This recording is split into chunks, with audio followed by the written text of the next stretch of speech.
राधे राधे। स्वागत है आपका आपके अपने चैनल निष्ठा भक्ति भाव पर। हर महीने के कृष्ण पक्ष और शुक्ल पक्ष की त्रयोदशी तिथि को प्रदोष व्रत रखा जाता है और इस दिन प्रदोष काल के समय में ही भगवान शिव की पूजा की जाती है।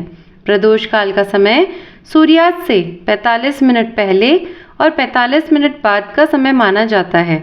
जब भी त्रयोदशी तिथि 2 दिन तक होती है तो ऐसे में हमें उस तिथि में ही उपवास रखना चाहिए जिस तिथि में हमें प्रदोष काल का समय प्राप्त हो रहा हो।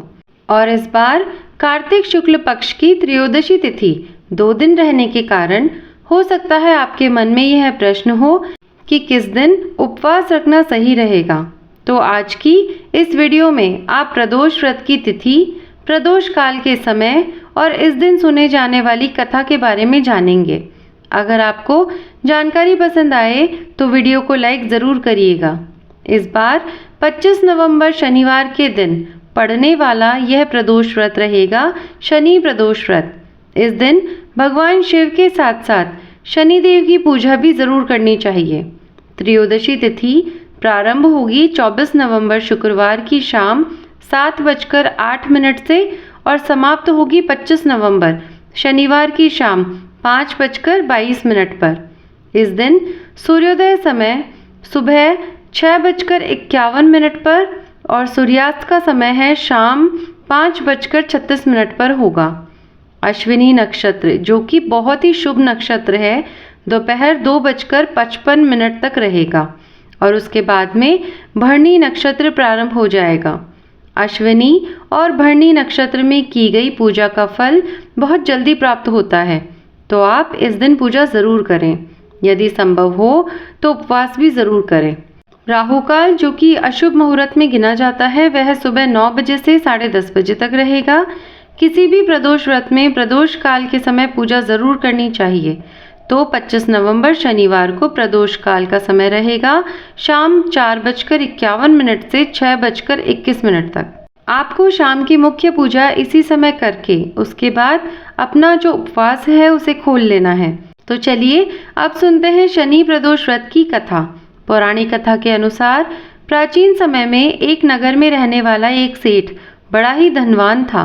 उसके पास धन दौलत और ऐश्वर्य की कोई कमी नहीं थी। इतना धनवान होने के बाद भी वह सेठ बहुत दयालु था, क्योंकि सेठ के यहाँ से कभी भी कोई खाली हाथ नहीं लौटता था और वह खूब जी खोल कर दान भी करता था, ब्राह्मणों की आवभगत करता था। परंतु उस सेठ के जीवन में बहुत बड़ा दुख था और वह दुख था उसकी संतान ना होना। इस कारण सेठ और उसकी पत्नी बहुत दुखी रहा करते थे। सेठ रात दिन यह सोचकर दुखी रहता कि उसके बाद इतना ढेर सारा धन है, लेकिन उसका उपभोग करने वाली उसकी कोई भी संतान नहीं है, ना ही उसका वंश बढ़ाने वाला कोई है। इतनी धन दौलत का वह क्या करेगा? यह सोचकर दोनों पति पत्नी बड़े दुखी रहा करते थे। एक बार जब दोनों पति पत्नी बहुत ज़्यादा दुखी हो गए थे तो उन्होंने तीर्थ यात्रा पर जाने का निश्चय किया। इस प्रकार वे दोनों ही पति पत्नी अपना सारा कामकाज और अपना सारा धन अपने सेवकों को सौंपकर तीर्थ यात्रा के लिए निकल पड़े। नगर से कुछ दूर ही निकले थे कि दोनों को एक विशाल वृक्ष के नीचे एक तेजस्वी साधु दिखाई दिए, जो कि समाधि में लीन थे। साधु को देखकर दोनों के मन में विचार आया कि क्यों ना अपने तीर्थ की शुरुआत साधु महाराज का आशीर्वाद लेकर ही की जाए। साधु महाराज का आशीर्वाद लेने के लिए दोनों सेठ और सेठानी उनके सामने हाथ जोड़कर समाधि टूटने का इंतजार करने लगे। इंतजार करते करते सुबह से शाम और शाम से रात हो गई, पर साधु महाराज की समाधि नहीं टूटी। इसके बाद भी दोनों पति पत्नी प्रतीक्षा करते हुए वहीं बैठे रहे। आखिरकार अगले दिन प्रातःकाल साधु महाराज समाधि से उठे तो उन्होंने देखा कि दोनों पति पत्नी हाथ जोड़कर वहां उनकी समाधि टूटने का इंतजार कर रहे थे। इसके बाद वह साधु महाराज कहने लगे कि मैं तुम्हारे अंतर्मन की व्यथा जान गया हूँ। मैं तुम्हारी धैर्य और भक्ति भाव से अत्यंत प्रसन्न हूँ।